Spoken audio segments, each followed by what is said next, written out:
Hello everyone, this is Phil at the Backroads Riding Channel, coming at you with today's quick video. Today is just a testing video. I'm doing some testing with my cameras.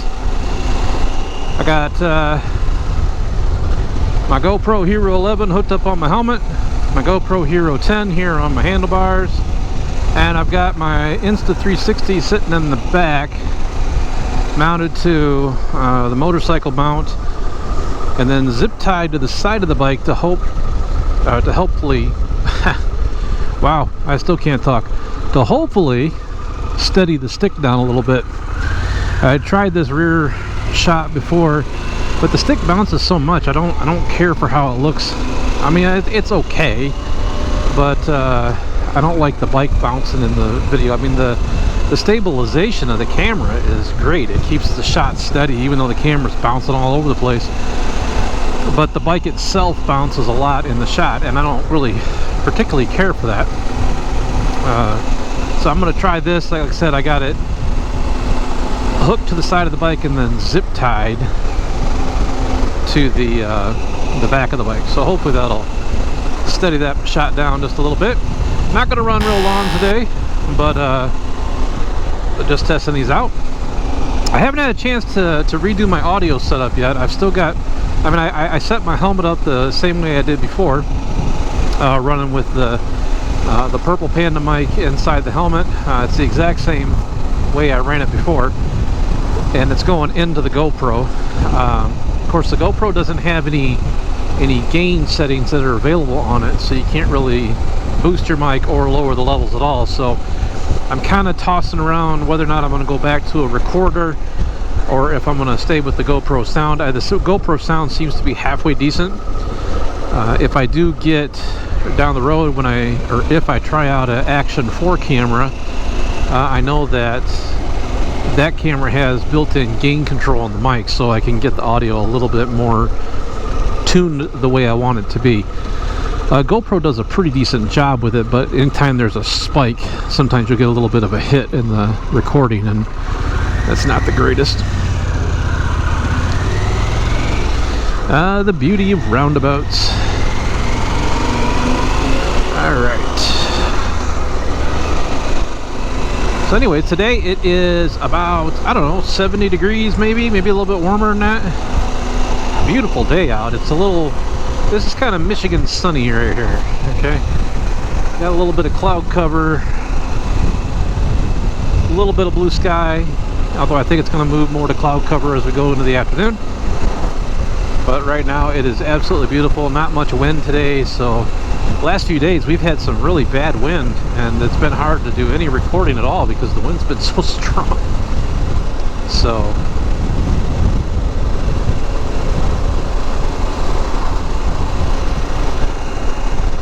really nervous about recording with the Insta360 where I can't see it. Just the camera's not cheap. I mean, I know it's okay, but it just makes me nervous.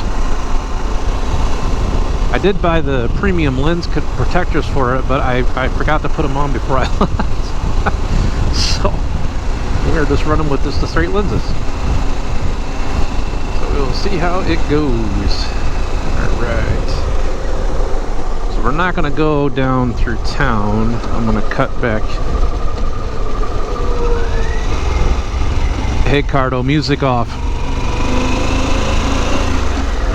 Every once in a while, I don't know why it does that, my Cardo will just turn on. I'll go on a little bit of a troubleshooting thing that I'm struggling with right now. So I have a Cardo headset on my helmet, a Pack Talk Edge, which I like. It's very nice. And when I run it just by itself, it does great. But when I hook this thing up to the bike, actually this all rolls to 55 through here. When I hook this up to the bike, it gets really glitchy. So the way I'm set up right now, I have my phone hooked to the bike, my Cardo is hooked to the bike, but the Cardo is also hooked to my phone, and I get the best audio that way. But the controls on the bike don't always work and don't always register on the phone, and then I will get random, the audio will just turn on by itself without me touching a button or doing anything. So I haven't quite been able to figure that out yet. Now the one way I can fix it is if I pair my Cardo to just the bike, and then I pair my phone to the bike. Then everything as far as the bike is concerned works, and everything on the Cardo works, but I have to use the voice button on the motorcycle to activate any of the voice commands for the Cardo. And everything is not exactly great with that. Some of the commands don't seem to register. I lose any ability to control the volume with the headset itself. I can't roll the volume up and down. Everything's got to be done through the bike. So there's advantages and disadvantages both ways, I guess. I had it set yesterday to everything being through the bike, which worked pretty well. And I gotta admit, I had less trouble with it, and I could actually hear my navigation. But I'm back to the Cardo being paired to my phone again, along with being paired to the bike, and I still have not figured out the exact sequence on this to make it work. Just work. That's all I care about. You know, I want when I turn my navigation on, I want my navigation to come through my speakers. And when it's hooked to the bike, it doesn't. And I don't know why. So, it's weird. But I just haven't had time to mess with it. So we'll get it figured out. But if anybody has any suggestions, I'm all ears, because it's driving me crazy. Other than that, I love the Cardo. Cardo's great. I'm able to do everything I need to do. I don't really listen to music that much on my bike. Every once in a while I do, especially if I'm on a long trip. But I like the fact of being able to take phone calls from my wife and kids, or an important work phone call if I know who's calling. I don't usually talk on the phone, but there are times it's nice to be able to do that without having to stop to use the phone. And then it's also nice just having that capability if I do come off the bike and I can't get to my phone to do a 911 call, I can at least do the call from my headset. And so that's a nice safety feature in my mind to have. The other thing about it too that's really nice is the mesh network. I can get it to work, not with every Sena, but I can get it to work with some Sena headsets. They can come into the mesh network, so it's cross-brand compatible to some extent, which is really nice because not all my friends have Cardos. They have Senas as well, and it's nice to be able to mesh all of them into one network. Now, what you can't do, you can't get very far apart. You can't do like the 2-mile distance that you can with the Cardo mesh. But as long as you're within sight of each other, you can usually talk pretty easily. So it works really well for group riding. Alright, so like I said, I'm on a shorter ride today, so I'm going to cut through. I'm going to go through and go down up here. The one thing I still have not worked out for the Pan America is obviously the muffler is not very loud stock, and I haven't yet heard any of the muffler upgrades that I really care for. Yeah, they are louder, but I think it's just the overall sound of the bike. When you're doing a muffler upgrade, you're trying to get back to your traditional Harley sound, right? And that is not going to come out of this bike. So I'm still kind of torn whether or not I'm going to do any muffler upgrades to the bike. And in the meantime, I'm trying to figure out the best way to do an audio recording with this muffler. It's got a decent sound especially when you're revving it up. It's got a pretty solid sound, and I can hear it, but it doesn't pick up on the recordings very well. And so I'm hoping to come up with a way to record. I tried a couple things with the backpack and a handheld recorder that I had, which kind of worked, but I got to get a little bit better setup than that. So I'm going to kind of play around with that. I'll do a test ride again, maybe even today. It depends on what time I get back.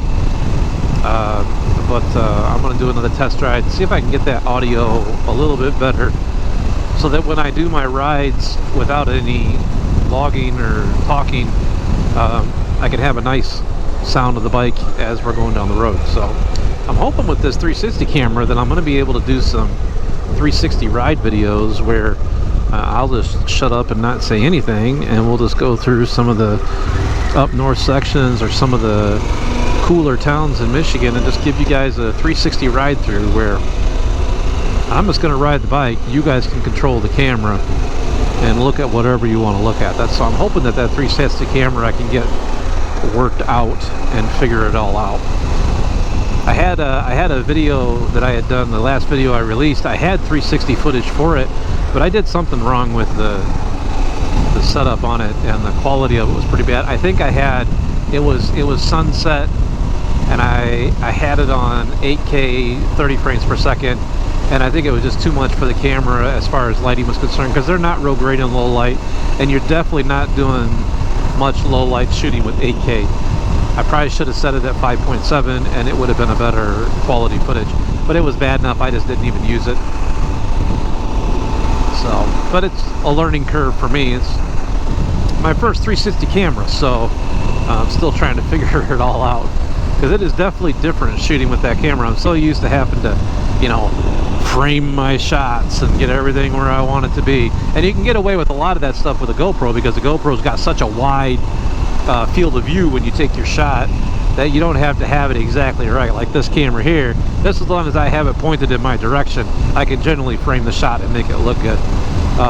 And the 360 is even more so that way. I just kind of point the camera out in front of me.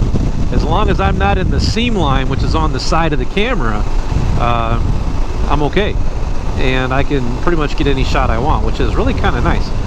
But the more you frame the shot, the lower the quality of the footage is. So you got to be careful how much you zoom in on your shot or try to crop the shot. So those are the things that I'm learning right now.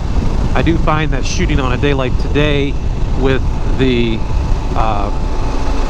light the way it is, these are the times that I'm getting the best quality footage out of the 360 camera. At least it seems to be much sharper in this lighting than what it is when it starts getting a little bit of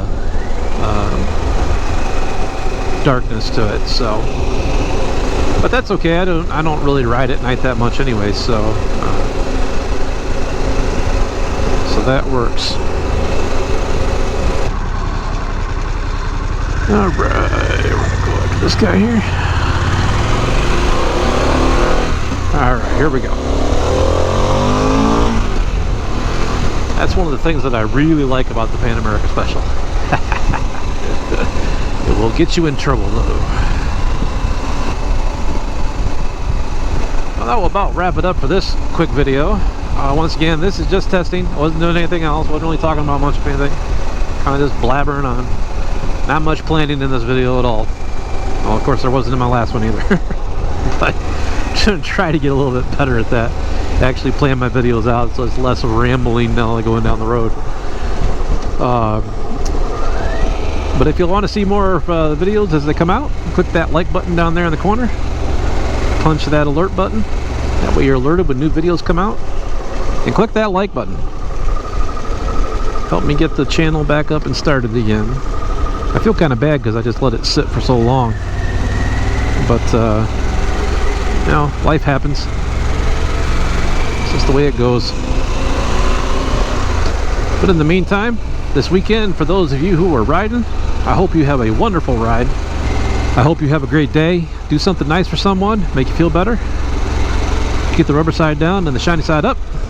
In the meantime, this is Phil at the Backroads Riding Channel saying peace. We'll see you all in our next video.